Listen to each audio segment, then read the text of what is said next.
Kebakaran warung nasi uduk di Gading Rejo, Pringsewu.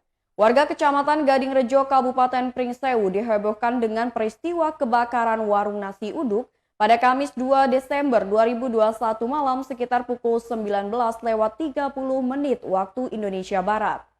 Si jago merah menghanguskan bagian depan warung Emma Rohani yang terletak di belakang Pasar Gading Rejo.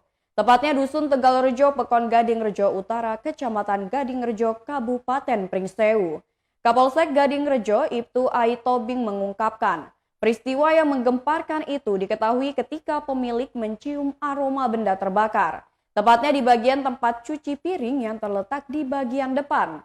Setelah dicek, ternyata tempat cuci piring korban terjadi kebakaran kecil.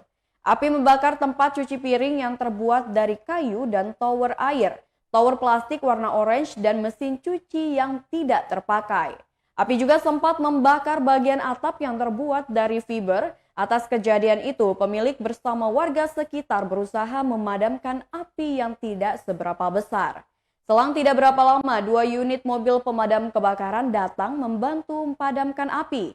Kasih Kesiapsiagaan BPBD Pringsewu Agus Purnomo mengungkapkan, 2 unit damkar bersama TRC langsung meluncur ke lokasi kebakaran setelah mendapat laporan via telepon. Sesampai di lokasi, api sudah padam oleh warga dengan menggunakan peralatan seadanya.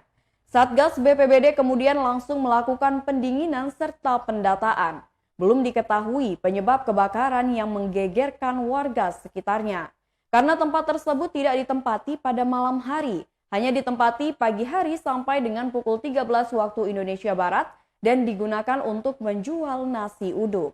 Akibat peristiwa kebakaran ini, korban mengalami kerugian mencapai Rp1.500.000, namun tidak ada korban jiwa dalam peristiwa ini.